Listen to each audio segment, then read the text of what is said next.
Jalaluddin Rumi, le livre du dedans, chapitre 25. Une personne entra. Le maître dit : « Il est aimable et modeste. Ses qualités proviennent de sa nature. »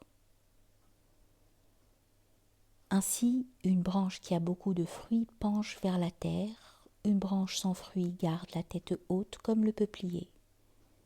Quand les fruits sont en grande abondance, on met des supports afin que la branche ne traîne pas à terre.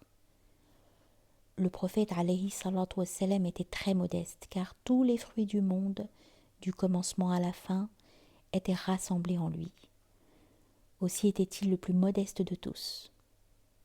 Personne n'a précédé l'envoyé de Dieu dans la salutation. Il dit : jamais personne ne pouvait saluer le prophète alayhi salatu wassalam avant que le prophète l'ait salué, car le prophète le devançait par excès de courtoisie. À supposer qu'il ne l'ait pas salué le premier, il était cependant modeste et prenait les devants en parole, car les gens avaient appris de lui à saluer. Tout ce qu'ont les premiers et les derniers, ils le tiennent de son imitation, ils sont son ombre. Si l'ombre de quelqu'un pénètre dans la maison avant lui, celui-ci est en avant bien que son ombre le précède. En réalité, bien que l'ombre soit en avant, c'est en apparence qu'elle le précède, car elle lui est subordonnée. Ces caractères ne proviennent pas d'aujourd'hui, depuis que dans les atomes d'Adam toutes ces parcelles existaient, certaines étaient lumineuses, certaines à demi lumineuses et d'autres sombres. À ce moment, tout apparaissait, mais auparavant l'éclat et les clartés existaient, et les parcelles étaient dans Adam plus claires, plus lumineuses et plus modestes. Certains considèrent le commencement, d'autres la fin. Ceux qui considèrent la fin sont aimés et respectés, car le regard est fixé sur la fin et les temps derniers. Seule l'élite considère le commencement.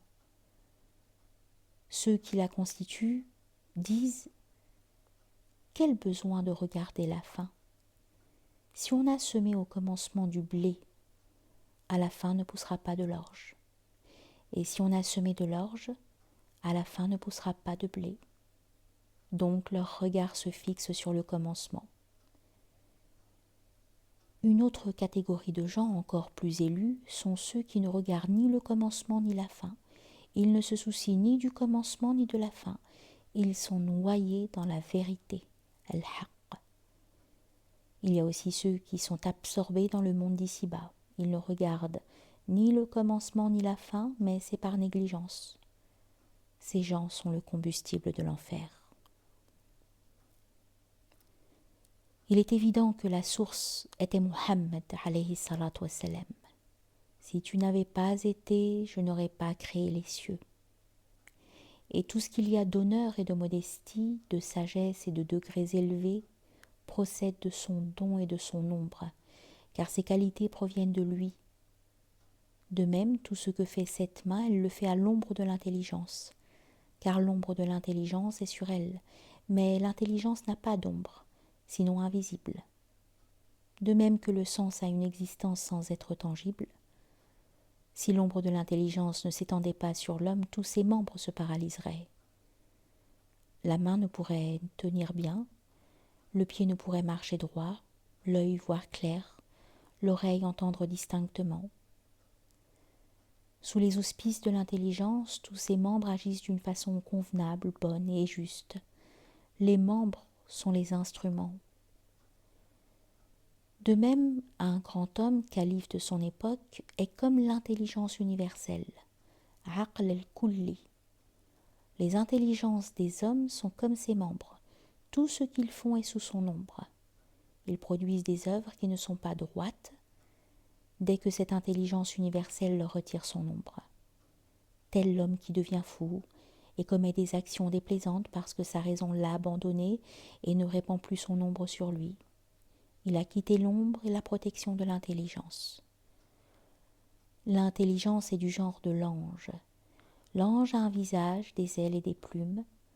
L'intelligence n'en a pas. Pourtant, ils sont en réalité tous deux identiques. Ils agissent tous les deux de la même façon et ont tous deux une même nature.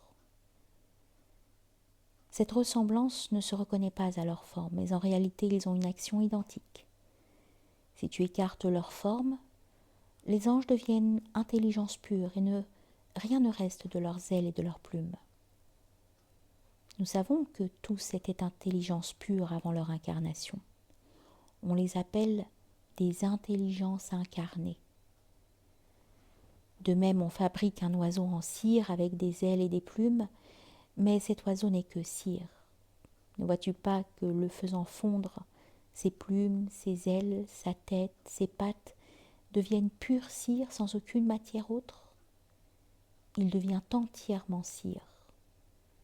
Nous savons que la cire est cire, et l'oiseau qui fond avec la cire est cire incarnée et modelée, qui demeure cependant cire. De même, la glace qui est eau, quand tu la fais fondre, elle redevient eau. Avant qu'elle ne devienne glace, elle était eau. Personne ne pouvait la prendre dans la main et la porter dans le pan de sa robe, alors que gelée, elle est ainsi transportable. La différence n'est pas plus grande. La glace n'est autre que de l'eau. La condition de l'homme est celle-ci. On a apporté les plumes de l'ange et on les a attachées à la queue d'un âne, dans l'espoir que cet âne, par la lumière et la grâce de l'ange, devienne ange, car il peut devenir semblable à l'ange. Jésus avait les ailes de l'intelligence et il s'envola au ciel. Si son âne avait eu une moitié d'aile, il ne serait pas resté âne. Quoi d'étonnant à ce qu'il devienne homme? Dieu est puissant sur toute chose. Un enfant qui vient de naître est pire que l'âne. Il met sa main dans la saleté et la porte à sa bouche pour la lécher. Sa mère le tape et l'en empêche. L'âne possède un certain discernement. Quand il urine, il écarte ses pattes pour que l'urine ne goûte pas sur lui.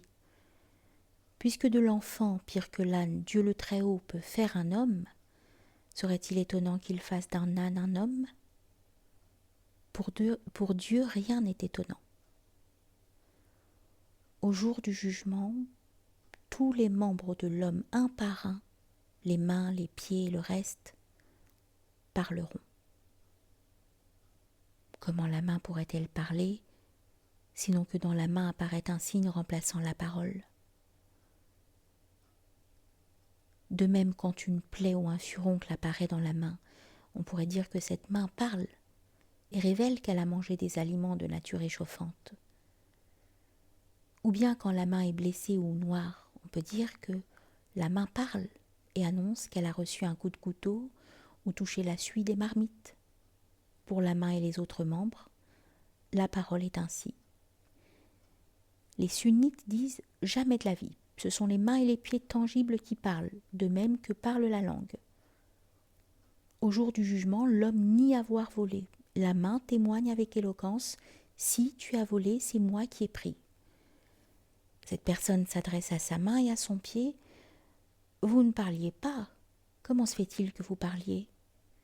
Ils répondent « Dieu nous a fait parler, comme il a fait parler toutes les choses. » Il m'a fait parler, celui qui a fait parler toutes les choses, la porte, les murs, la pierre, la motte de terre. Le Créateur qui octroie la parole à tous m'a fait aussi parler comme il a fait parler ta langue. Ta langue est un morceau de chair, la main est un morceau de chair, la parole est un morceau de chair. La langue n'est pas censée, mais comme tu l'as vu souvent parler, la parole pour elle te semble possible.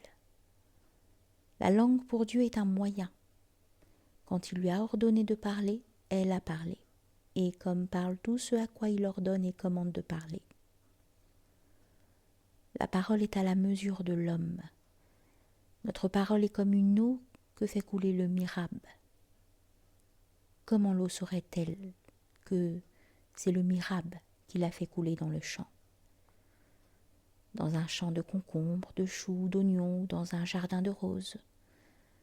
Je sais seulement que lorsque l'eau vient en abondance, c'est que là-bas, il y a beaucoup de terres assoiffées. Quand elle coule très peu, je sais que les terres sont en petit nombre. Peut-être y a-t-il un jardinet ou une petite enceinte close de 4 murs.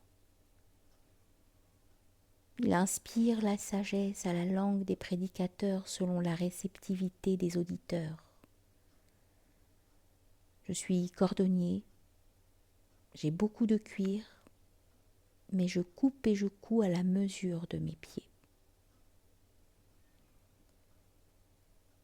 Je suis l'ombre d'un homme et sa mesure.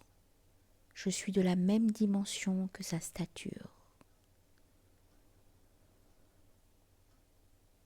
Dans le sol, un petit animal vit sous terre et dans les ténèbres. Il n'y a pas d'yeux ni d'oreilles, car dans le lieu où il habite, il n'en a pas besoin. Pourquoi donc lui donnerait-on des yeux? Pour Dieu, il n'y a pas une pénurie d'yeux et d'oreilles, il n'est pas avare, mais il donne selon le besoin. S'il donnait quelques facultés sans besoin, il produirait une surcharge pour celui qui reçoit. La sagesse, la grâce et la générosité de Dieu enlèvent cette surcharge. Comment poserait-il une surcharge sur quelqu'un? Les outils du menuisier, la hache, la scie, le rabot et autres, si tu les donnes à un tailleur en lui disant « prends-les », il ne peut travailler avec ces outils qui deviennent pour lui encombrantes surcharges. S'il donne ce dont on a besoin, ce qu'il donne demeure. Pareil aux vers sous terre vivant dans l'obscurité. Les gens qui vivent dans les ténèbres de ce monde sont satisfaits et contents. Ils n'ont pas besoin de la promesse de l'autre monde et n'ont pas la nostalgie de la vision de Dieu. Pour ces personnes, l'œil intérieur et les oreilles de l'intelligence, à quoi servirait-il? Pour les affaires de ce monde-ci, leurs yeux charnels suffisent. Ils n'ont pas le désir de se tourner vers cet autre monde. Pourquoi leur donnerait-on la vision intérieure qui ne leur servirait à rien? Ne doute pas qu'il y ait des soufis sur la voie. Ne doute pas qu'il y ait des hommes parfaits qu'on ne connaît pas. De même que toi, tu n'es pas confident des secrets. Tu supposes que les autres ne le sont pas non plus. Le monde est fondé sur l'indifférence. Si l'indifférence n'existait pas, ce monde n'existerait pas. Le désir de Dieu, le fait de se souvenir du jour du jugement, l'ivresse spirituelle et l'extase sont les architectes de l'autre monde. Si tous les hommes tournaient leur face vers l'autre monde, nous irions tous vers lui et ne séjournerons pas ici. Dieu le Très-Haut veut que nous y restions afin que les deux mondes subsistent. Ainsi, il a investi 2 chefs, l'indifférence et la vigilance, pour que les 2 maisons demeurent prospères.